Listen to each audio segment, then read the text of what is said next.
Bom dia. Vamos a Números, capítulo 14.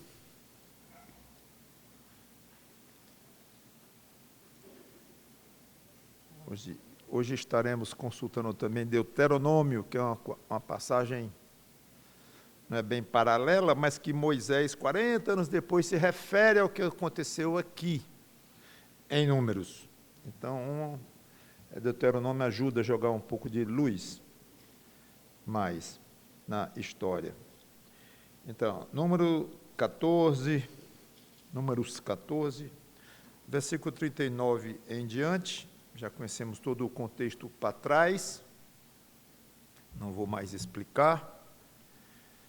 Então, depois que Deus divulgou e falou do castigo que ele iria trazer sobre o povo rebelde, quanto à questão dos espias, então disse, Números 14, 39. Falou Moisés estas palavras a todos os filhos de Israel, e o povo se contristou muito. Levantaram-se pela manhã de madrugada e subiram ao cimo do monte, dizendo, eis-nos aqui, e subiremos ao lugar que o Senhor tem prometido, porquanto havemos pecado. Porém, Moisés respondeu, por que transgredis o mandado do Senhor? Pois isso não prosperará. Não subais, pois o Senhor não estará no meio de vós, para que não sejais feridos diante dos vossos inimigos. Porque os amalequitas e os cananeus ali estão diante de vós, e caireis à espada. Pois uma vez que vos desviastes do Senhor, o Senhor não será convosco. Contudo, temerariamente tentaram subir ao cimo do monte, mas a arca da aliança do Senhor e Moisés não se apartaram do meio do arraial. Então desceram os amalequitas e os cananeus que habitavam na montanha e os feriram, derrotando-os até Ormá. Vamos orar. Obrigado, Senhor Deus, pela Tua palavra, que o Teu Espírito Santo continue nos ensinando a aproveitar dessas histórias maravilhosas, verídicas, para não apenas conhecermos melhor a história de Israel, mas aprender de uma forma aplicativa a não andar pelos caminhos que eles andaram de desobediência, e naquilo que foram fiéis, que nós possamos imitá-los também, embora tenham sido tão pouco fiéis. Nos ajuda a andarmos por caminhos que te agradam, em nome do Senhor Jesus Cristo. Amém. Então o castigo era pesado. A parte de Josué e Calebe, todos os homens maiores de 20 anos iriam morrer no deserto durante 40 anos. E, obviamente, o povo ficou muito triste. Quando se fala em tristeza envolvendo pecado, seria muito bom que venha logo a pergunta, mas, um momentinho, essa tristeza é sinal de arrependimento? Então, no versículo 40, nós vemos que não, que no dia seguinte eles tomaram uma atitude esquisita. Em Deuteronômio 1:41, como eu falei que fica indo de vez em quando lá, Deuteronômio 1:41 diz, não precisa nem você chegar lá, porque é só para esclarecer mais um pouquinho, diz, então respondestes e me dissestes, pecamos contra o Senhor, nós subiremos e pelejaremos segundo tudo que nos ordenou o Senhor nosso Deus.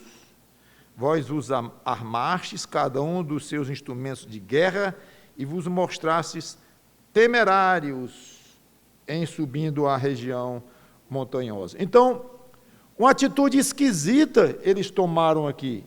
Reconheceram que pecaram, mas insistiam em prosseguir e entrar na terra prometida, mesmo contra a ordem explícita de Deus.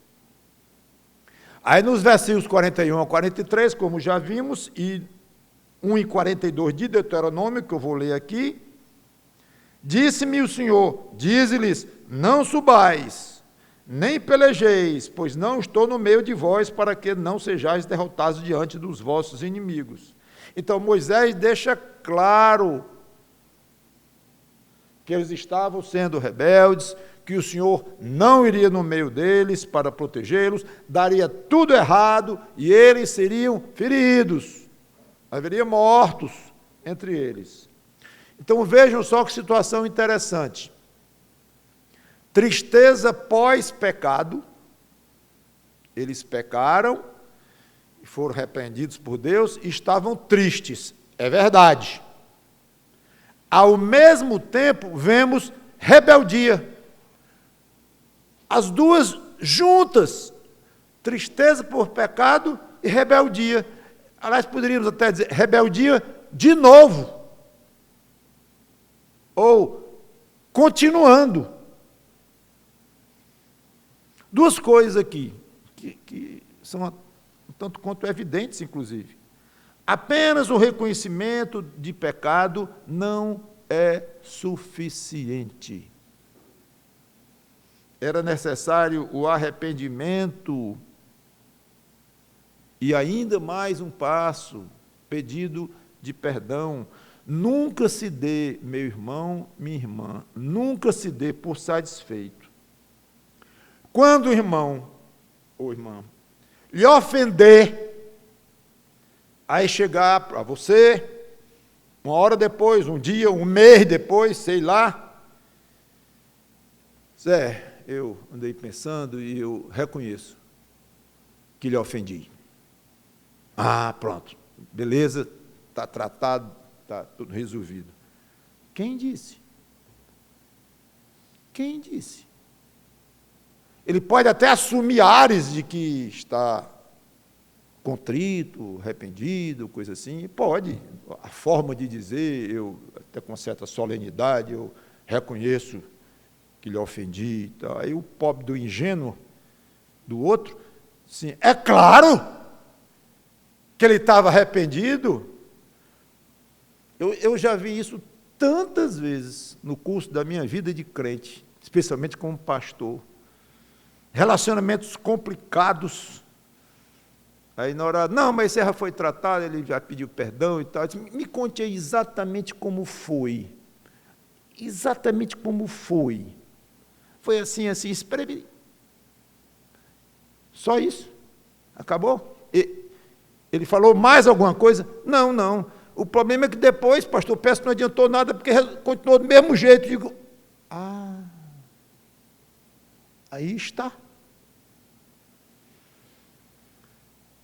Ingenuidade é uma coisa perigosa, em que a gente assume alguma coisa do outro que não está lá.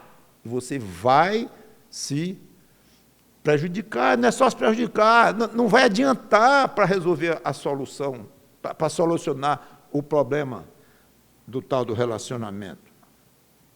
Em suma, exija pedido de perdão. Se esse pedido for sincero, o arrependimento estará embutido. Ou você pode até dizer, eu gostaria de ouvir do irmão, da sua boca, que você está arrependido por ter me ofendido. Estou. Bom, agora vamos ao quê? Não, já estamos tratados. Estamos não. Falta alguma coisa. Você reconheceu que me ofendeu. Agora, ótimo, você reconheceu que está arrependido. E falta algo. O pedido do perdão. Um irmão peca na igreja. Aí ele chega numa sessão marcada para disciplina, se for o caso. Aí ele diz, diante da igreja, que reconhece que pecou. E diz que está triste. que tem sofrido com aquele pecado que causou prejuízo para a sua igreja. Muito bem. Aí, ele não toca na palavra arrependimento. Aí a igreja leva em consideração que ele está arrependido, sim, resolve até não discipliná-lo por um motivo A, B ou C, isso é um assunto complicado, disciplina de irmão em igreja, mas aí nós vemos que é uma igreja inteira assumindo algo que o outro não disse. Ah, mas é óbvio. É óbvio? Veja o povo lá em Israel. Não, eles choraram, ficaram tristíssimos com a pena que Deus colocou sobre eles, ficaram meio tristes. É óbvio que estavam arrependidos. É? E a rebeldia veio de onde? Rebeldia imediata, não houve nem carência. Tudo hoje não tem carência? Não houve nem carência. Foi imediato que eles continuaram, imediatamente eles continuaram rebeldes. O segundo fenômeno que nós vemos aqui, lamentável, é que eles acharam que o mero reconhecimento do pecado anulava o castigo. Talvez como se dizendo, tudo bem, Deus até que teve razão em nos punir, ficar irado contra nós pecamos mesmo, sem dúvida, mas nós já reconhecemos devidamente, sabemos que Ele quer que nós entremos na terra prometida. Quem prometeu? Ele próprio. Ele quer nos dar essa terra. Então nós vamos entrar. De repente Deus pode até ficar satisfeito, tocado, mexido com a nossa demonstração de fé e de ousadia no Senhor. Aí é fácil falar bonito, né? Nós somos ousados no Senhor. Tão ousados que vamos contra a palavra dele próprio. Não vá, pois nós vamos, crendo por cima da palavra dele. Isso é uma fé, né? Aí, a hora de você justificar isso, de ter blá, blá, blá, é muito fácil. Você falar em nome de Deus e dizer o que você quer em nome de Deus, é muito fácil. É muito fácil. Então, eles poderiam explicar qualquer coisa. Não, nós vamos tocar o coração de Deus com o nosso desejo enorme de ir para a terra prometida. Não abrimos mão da terra prometida que Ele nos deu. É bonita,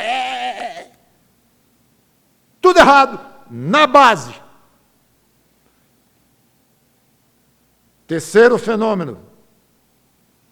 Tristeza após pecar não é sinal de arrependimento. Muitas vezes é apenas uma consequência do pecado. O filho desobedece do pai, é devidamente disciplinado e fica triste. Chega lá e está chorando, depois de uma pisa, né? Aí diz, olha que coisa linda, o arrependimento dele por ter desobedecido ao pai. Nada, ele está chorando, é da peia. Triste, porque o pai disse agora ele não vai mais para aquele lugar que ele queria ir. As consequências do pecado, físicas ou consequências de castigo, ou coisa assim, o entristecem. É claro que o entristecem. Mas isso está óbvio que ele reconheceu no coração? Não. Então, quando você ficar triste depois de pecar, aqui é você com você próprio. Quando você ficar triste depois de pecar, examine o motivo. Por que eu estou triste?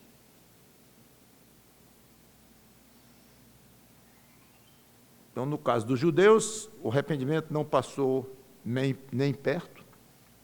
Moisés os chamou de, a palavra até bonita, temerário, é uma palavra que a gente não usa muito, mas sabe o que é isso aqui? Atrevidos. Literalmente. Vocês foram atrevidos. É uma palavra excelente para mostrar o que eles foram aqui. Rebeldes, presunçosos, ainda em Deuteronômio agora, no versículo 41, quando ele diz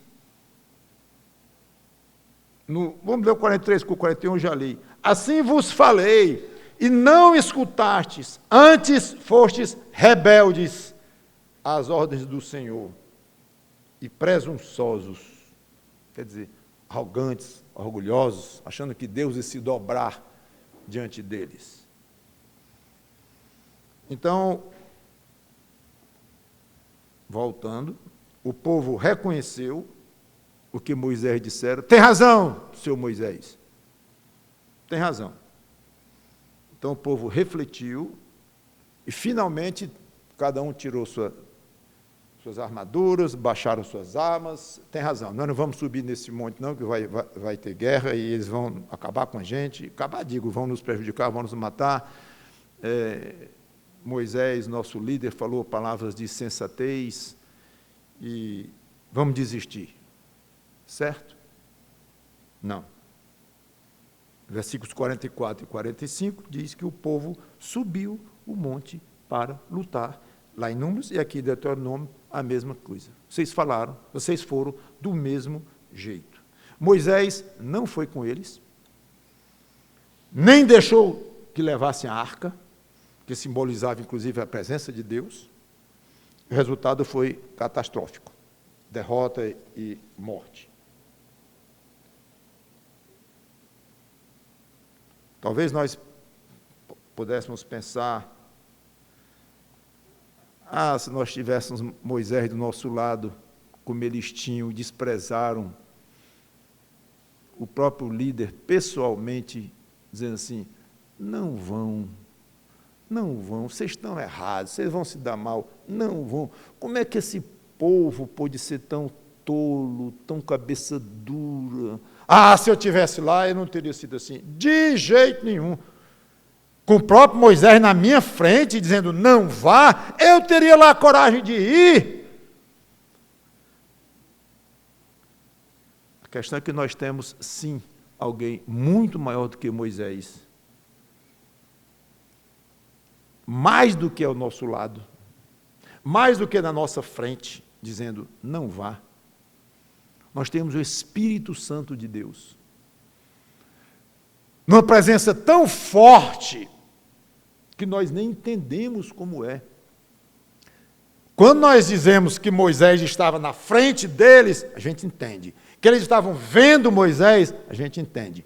Moisés falando com eles e a voz de Moisés entrando nos tímpanos deles e eles entendendo o que Moisés dizia, a gente entende perfeitamente. Mas a presença do Espírito Santo em nós é muito mais forte do que apenas estar na frente, do que apenas estar falando e nós ouvindo. É muito mais forte, porque a Bíblia ensina que Ele está em nós, Ele habita em você. Explique exatamente isso. Você não sabe, você explica como é que está me olhando e me ouvindo. Ou eu explico, eu estou lhe vendo e ouvirei. Se você disser alguma palavra aí, se você se levantar, eu estou vendo. Se a gente explica essa interação, mas a do Espírito Santo, ele está em mim, dentro de mim, como? Mas é. E é muito, infinitamente mais forte esta presença do que a presença física de Moisés com eles lá. O Espírito Santo é Deus, e Ele fala com a nossa alma diretamente.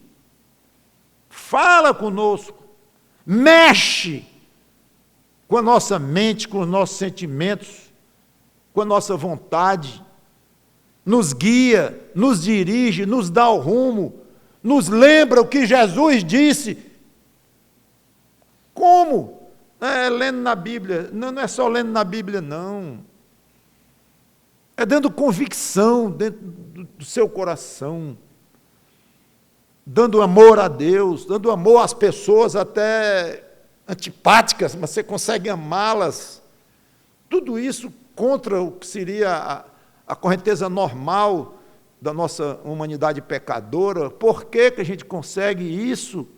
E amar um Deus que a gente não vê, e poder morrer por um Salvador que nós não conhecemos pessoalmente, mas conhecemos tão bem tão bem que o adoramos e morreremos por ele. De onde vem esse conhecimento que você diz que é fortíssimo com o Senhor Jesus Cristo? Quem lhe apresentou a Jesus Cristo? Ah, foi meu pai na fé, foi o fulano, foi o ciclano, foi o pastor fulano, foi coisa nenhuma. Foi o Espírito Santo que apresentou seu Espírito a Jesus Cristo. Através do pastor fulano, do seu pai, do seu primo, que falou do Evangelho para você, ótimo, amém. Mas foi o Espírito Santo que falou ao seu coração, que lhe despertou de um sono terrível, da morte espiritual, lhe deu entendimento. Aí você aceita Jesus Cristo como Salvador, num gesto de fé, dado pelo Espírito Santo, você torna-se um crente e o Espírito Santo, vem habitar em você, enviado pelo Pai e pelo Filho. Aí nós vamos ter inveja daquele povo que tinha Moisés dizendo, vá, não vá, não vai, vá, faça assim, faça assado. Nós temos alguém muito maior do que Moisés nos orientando. E quantas vezes ele lhe diz, não vá. Você sabe, eu sei que ele diz, não vá. Ou o contrário, vá. Mas o nosso contexto aqui é não vá, então vamos ficar dentro desta ideia. Não faça isso. Eu não estarei com vocês, com você. Quando ele diz eu, é Deus, Deus falando. E quando ele diz eu, implica-se no Pai e no Filho também. Deus não estará com você, você vai só nessa jornada rebelde. E você vai perder feio. Você sabia que praticamente todos os pecados que você comete e eu, nós fazemos dentro deste contexto? Muitas vezes, não todos, mas muitas vezes nós estamos conscientes, nós sabemos que está errado e vamos. E de alguma maneira damos um jeito para que a voz do Espírito Santo fale mais baixo em nós, ou se possível, nem fale. Depois eu trato com Deus, agora eu quero sair de fazer minha carne. Depois eu falo contigo, Senhor. A gente sabe. E Ele faz pesar isto em nós. Ele nos dá a certeza de que vamos dar contas. Às vezes, depois de poucos minutos, nós já estamos ali derrotados. Ou minutos. Às vezes são horas, às vezes são dias, às vezes meses que um crente passa desviado, como se costuma dizer, longe dos caminhos de Deus, a consciência pedrada, endurecida. Talvez anos. Por isso é que tem pessoas que a gente olha assim e diz, será que ele é crente? Ele confessou-se crente de uma maneira tão bonita durante tanto tempo, serviu a Deus e agora, está longe, longe, longe. E nós não podemos, muitas vezes, muitas situações, nós não podemos determinar, não. Não, esse aqui não é crente, não, de jeito nenhum. Pode ser, mas longe, rebelde, que não está ouvindo, fechou, como o povo aqui.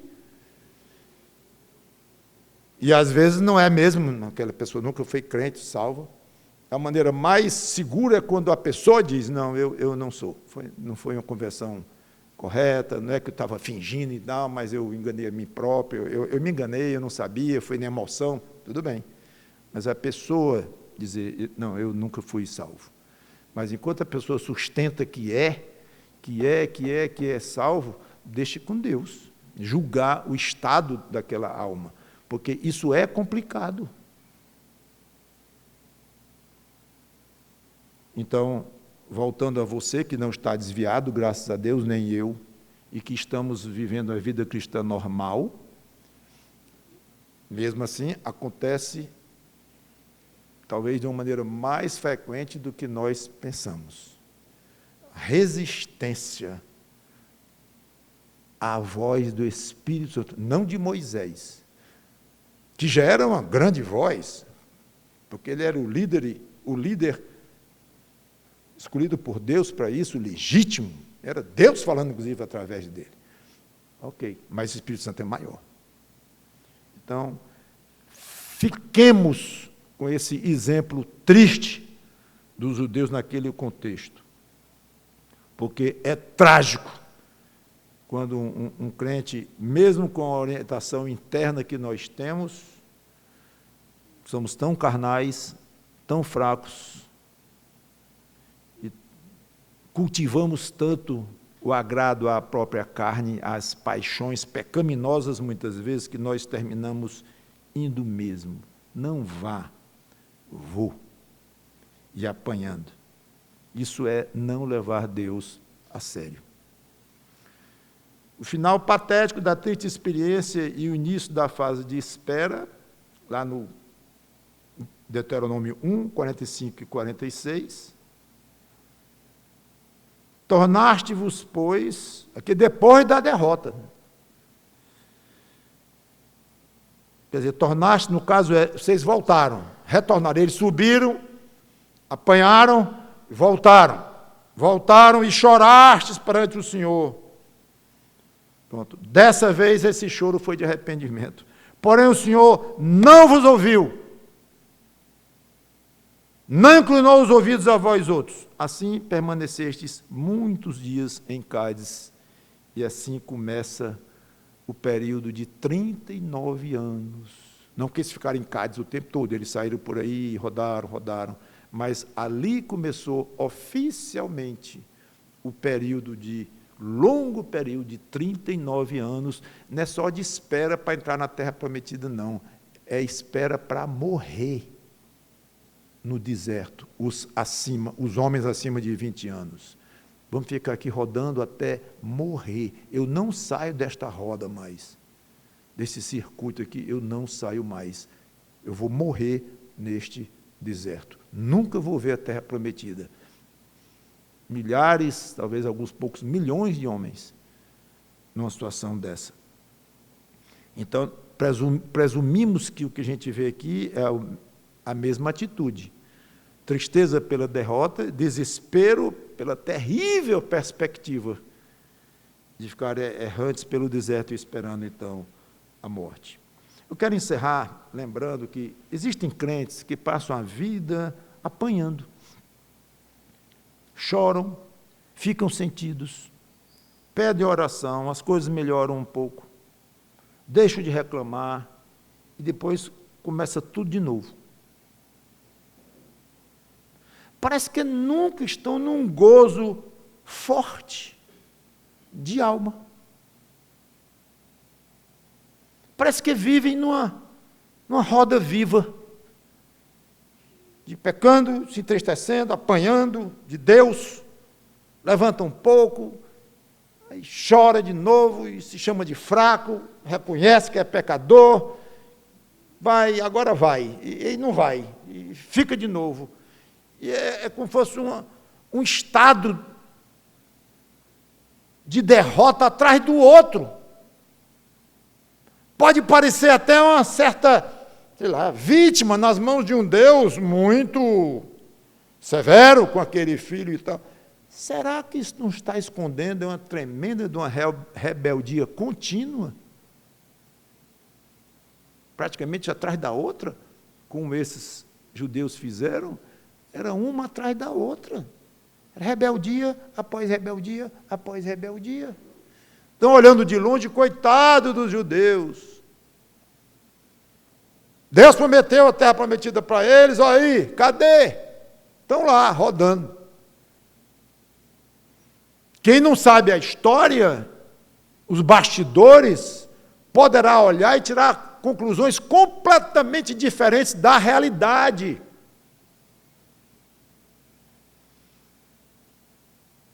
Não tenho dúvida que em muitos casos de crentes que sofrem tem esse tipo de vidinha, que Deus diria algo parecido. Você conhece a vida dele? Você conhece o coração dele? Você conhece o arrependimento ou a falta no coração dele? Você conhece as vezes que eu tenho disciplinado para que ele melhore, dando a chance ali, para ele melhorar, reagir, aí ele fica triste porque sofreu. a consequência da punição, ou do castigo que eu dei para ele, fica triste ali, vai, pá, de novo, e de novo. E fica rodando, até morrer. Aí vai para a terra prometida. Aí vai, é crente, vai para o céu, amém, por isso. Mas aqui, rodou, e outros crentes, não, chegaram nesta vida, num estado tal, que ainda infelizmente envolve pecado, sim, envolve fraqueza, sim, sem dúvida, mas algo que, um pecado que encontra depois um arrependimento sincero, com disciplina ou sem disciplina, Deus às vezes disciplina, às vezes não, seja como for, ele aprende mesmo aquela lição, chora com arrependimento sincero, confessa diante de Deus, levanta e toca para frente, e vai até uma nova queda, um novo levantar, mas é diferente, porque ele cultiva de fato um relacionamento com Deus dentro de obediências, de gestos de obediências, de uma vida que segue levando Deus muito a sério. Não é dando onde de uma fé diferente do outro, de ousadia, no momento, não é assim não.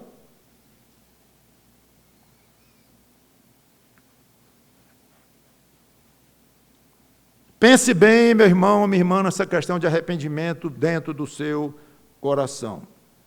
Se você sofre com o seu pecado, porque alguma coisa deu errado lá na igreja, levou um carão do pastor, ou a igreja não lhe convidou para servir, porque sua vida está muito, mais ou menos, como crente, ou sei lá por quê, porque tem brigado muito com a mulher, ou porque não se dá bem com isso, eu não sei por quê, mas você sofre como consequência do seu pecado.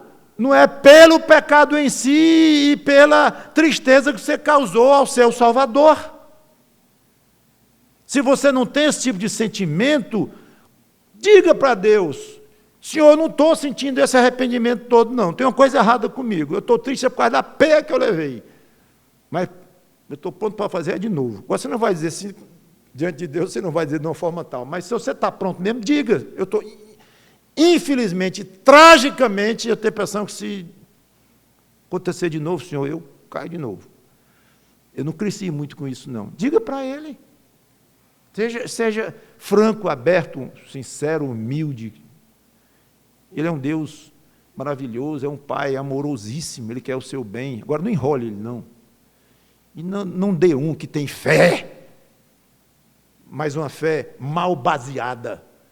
Uma fé não baseada nas Escrituras. Pode ser uma fé legítima, na essência, dada pelo Espírito Santo, que lhe converteu. Mas o exercício desta fé aqui tem que ser de acordo com as Escrituras. Qualquer coisa além disso, de arrobos, que parece fé, não é. Pode ser fanatismo, pode ser uma má compreensão de alguma coisa, uma ideologia, seja lá o que for. Mas está travestido de fé, sem ser. E não é porque fala o nome de Jesus que virou uma fé legítima. Não. Uma fé legítima segue as Escrituras, literalmente, o mais perto que pode. Uma fé legítima se explica biblicamente. Vamos levar Deus mais a sério, irmãos. Vamos nos conformar quando chegar a disciplina de Deus, nos entristecer, certamente, chorar pela disciplina em si, tudo bem, mas vamos mais fundo, tá? Vamos bem mais fundo. Vamos buscar arrependimento, contrição e uma decisão de não pecar mais daquele jeito. Ah, mas mesmo que eu decida, eu vou pecar de novo. Tudo bem, mas quando você decidiu ali, ou de todo o coração orou a Deus que não queria mais, você estava falando sério. E Ele sabe considerar, sabe se você estava falando sério ou não. Ele sabe da sua fraqueza, sabe de todos os fracos seus, tudo. E Ele haverá de compreender. Ele quer sinceridade, quer honestidade e quer um coração humilde de dizer, eu quero te obedecer, mesmo com minha fé pequena. Não quero dar um arroubo de grande fé como aqueles judeus, estava tudo errado ali. Vamos orar. Obrigado, Senhor Deus, pela Tua palavra, que o Teu Espírito Santo nos ajude a sermos mais sensíveis ao pecado que, infelizmente, cometemos e ainda vamos cometer, mas que nós soframos de verdade, dentro da alma, por entristecer um Deus tão maravilhoso e um Salvador puro, inocente, que morreu como um condenado por nós. Mas depois ressuscitou, está ao teu lado hoje. Muito obrigado. Em nome do Senhor Jesus Cristo. Amém.